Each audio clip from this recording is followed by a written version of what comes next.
नमस्कार दोस्तों, आज आरबीआई गवर्नर शक्तिकांता दास जी के द्वारा एक कमेंट्री आया है इंडियन इकोनॉमी के ऊपर, स्पेशली कहें तो इंडियन स्टॉक मार्केट के ऊपर।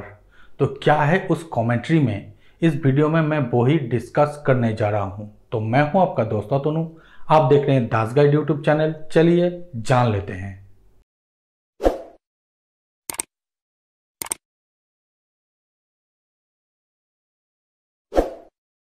पहले हम निफ्टी के लेवल के बारे में कुछ बातें कर लेते हैं।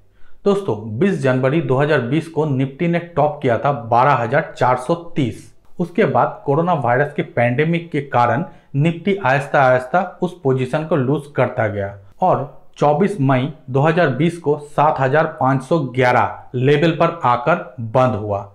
यहां पर करीबन 39% की रिट्रेसमेंट ऑलरेडी निफ्टी का देखा जा चुका था, लेकिन इसके बाद फिर से निफ्टी अपना जो रैली है, पॉजिटिव रैली, उसको चालू किया और फिर से निफ्टी के लेवल आज के दिन में 11,000 के ऊपर आकर बंद हुआ है।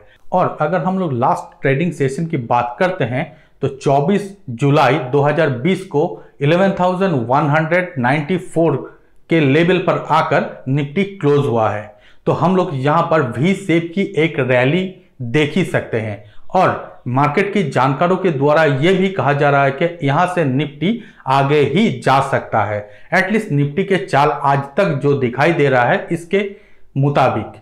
दोस्तों यहां पर अगर निफ्टी रिट्रेस भी करता है, मतलब यहां से निफ्टी फिर से नीचे आता भी है, तो 11,000 की लेवल तोड़ना बहुत ही ज्यादा मुश्किल कहा जा रहा है। हालांकि इसके बावजूद भी 3 ऐसे लेवल हैं जहां पर निफ्टी को तोड़ना बहुत ही ज्यादा मुश्किल हो सकता है। यहां पर नीचे की लेवल की मैं बात कर रहा हूं और यहां पर 11,000, 10,900 और 10,500 ये 3 ऐसे लेवल हैं जहां पर से निफ्टी नीचे आ ही नहीं सकता। ऑलमोस्ट इस तरीके की ही बातें मार्केट में चल रहा है। लेकिन दोस्तों ये जो सारी बातें हैं ये फिलहाल की जो सिचुएशन है इसी को देखते हुए, लेकिन आगे हो सकता है कि बहुत ज्यादा कोई एक खराब न्यूज आए जिसके चलते निफ्टी इससे बहुत ही ज्यादा नीचे भी जा सकता है। खैर ये तो गया निफ्टी से जुड़े हुए बातें। अब बात करते हैं क्या निफ्टी इसके नीचे आ सकता है। क्या आरबीआई गवर्नर शक्तिकांता दास जी के द्वारा ऐसा क्या कहा गया है जिसके चलते मैं ये सारी बातें आप लोगों के साथ शेयर कर रहा हूं।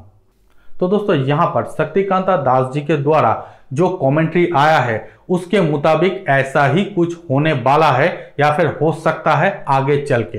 दोस्तों उन्होंने कहा है कि आज के दिन में इंडियन स्टॉक मार्केट जो रैली कर रहा है वो जो ग्राउंड लेवल पर मार्केट है इससे पूरी तरीके से उलट है। मतलब ग्राउंड लेवल पर एज सच कोई भी इकोनॉमिक एक्टिविटीज दिखाई नहीं दे रहा है, लेकिन उसी के उलट शेयर मार्केट में जो स्टॉक है वो आज के दिन में बहुत अच्छा परफॉर्म कर रहा है और यही सबसे बड़ा चिंता का विषय यहां पर कहा जा रहा है।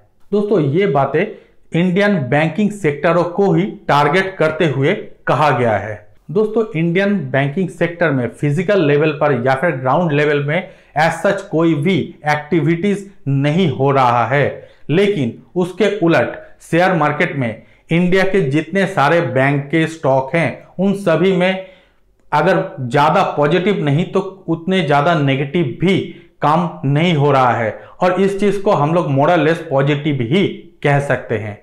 दोस्तों आरबीआई गवर्नर शक्तिकांता दास जी के द्वारा कहा गया है कि पोस्ट कोविड पीरियड में जितने सारे लिक्विडिटी रिलेटेड स्कीम चालू किया गया था आरबीआई के द्वारा, उसको आहिस्ता आहिस्ता वापस लिया जा सकता है और तब फिर से मार्केट में लिक्विडिटी का जो क्रंच है या फिर प्रॉब्लम है उसको दिखाई दे सकता है।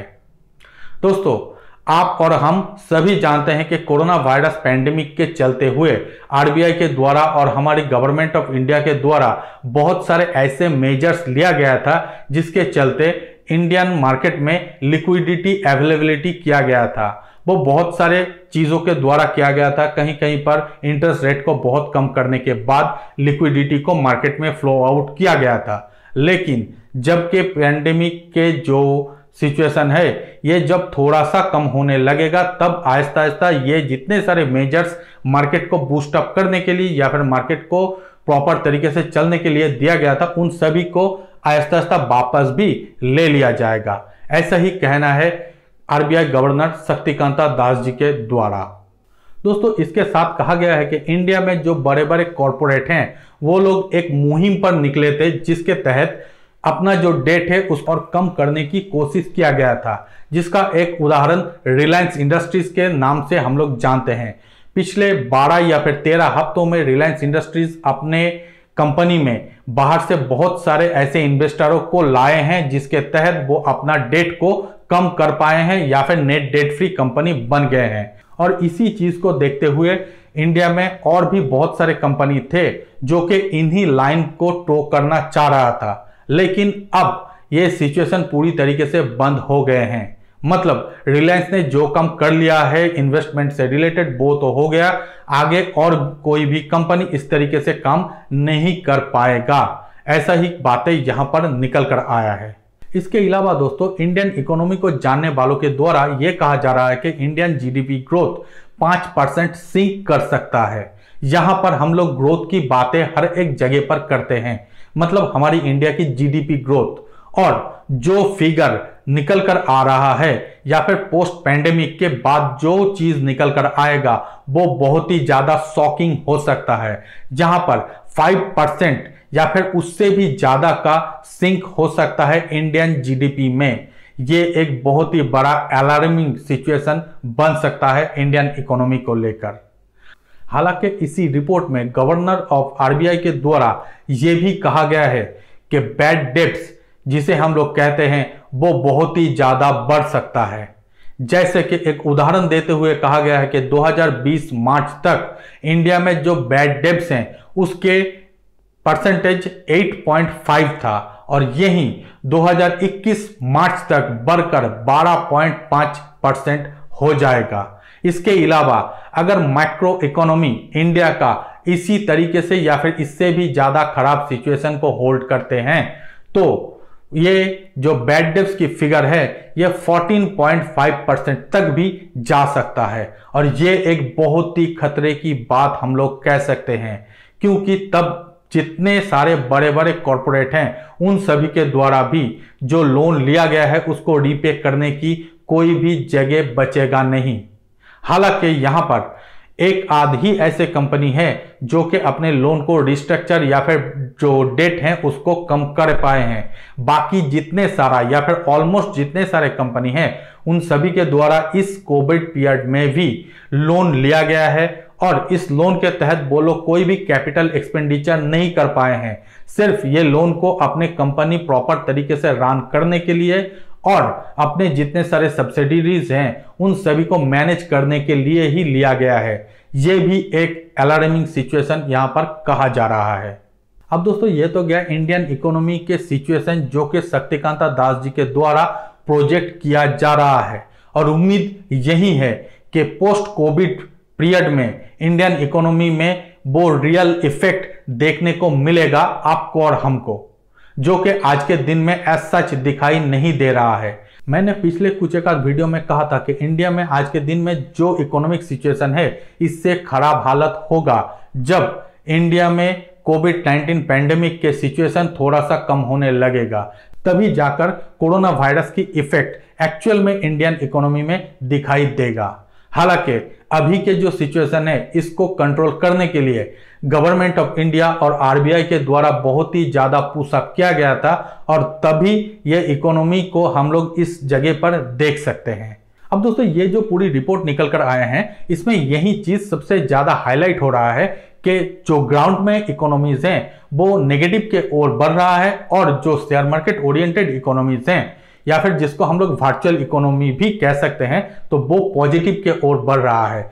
और जनरली यही होता है कि एक इकोनॉमी दूसरे इकोनॉमी को रिफ्लेक्ट करता है, तो इसका मतलब कहीं ना कहीं पर तो गड़बड़ है। और मेरे हिसाब से ग्राउंड में जो इकोनॉमी चल रहा है वो ही आज के दिन में रियलिटी है। तो बहुत ही जल्द शेयर मार्केट में जो आज के दिन में बूम चल रहा है ये शायद और ज्यादा दिन लास्टिंग ना करे। तो आप में से जो भी कोई शेयर मार्केट में अभी भी इन्वेस्ट किए हुए हैं वो बहुत ही ज़्यादा कॉशस हो जाइए। मैं ये नहीं कह रहा हूँ कि आप अपना जो स्टॉक है उसको बेच दीजिए, यहीं पर खाली कर दीजिए। मैं इस तरीके से कोई भी बात नहीं कर रहा हूँ। मैं सिर्फ और सिर्फ आपको अलर्ट रहने की बात कर रहा हूँ और बहुत ही ज़्यादा अलर्ट रहिए और अपने स्टॉक के ऊपर अपना पैनी नज़र बनाकर रखिए। जब भी या फिर जिस भी वक्त आपको ये नेगेटिव वाला सिचुएशन हो सकता है आपके अंदर से फील आए, उसी दिन उस स्टॉक को वहीं से निकल जाइए और वेट कीजिए, नीचे में आपको वो स्टॉक फिर से मिल जाएगा। ऐसा ही कुछ बातें जानकारों के द्वारा निकल कर आ रहा है। और दोस्तों, इस रिपोर्ट के बारे में अगर आपको और भी कुछ जानना है तो इसके लिंक मैं अपने डिस्क्रिप्शन में दे दूंगा, आप चाहें तो वहां पर जाकर उसको देख सकते हैं। फिलहाल इस वीडियो में इतना ही। उम्मीद करता हूं ये सारी इंफॉर्मेशन आप लोगों को काफी नॉलेजफुल लगा होगा। अगर ये इंफॉर्मेशन आप लोगों को अच्छा लगे तो हमारी वीडियो को लाइक कर दीजिए, अपने दोस्तों के साथ इसको शेयर कर दीजिए और हमारे चैनल को सब्सक्राइब जरूर कीजिए। तो मिलते हैं अगले वीडियो में, तब तक के लिए नमस्कार।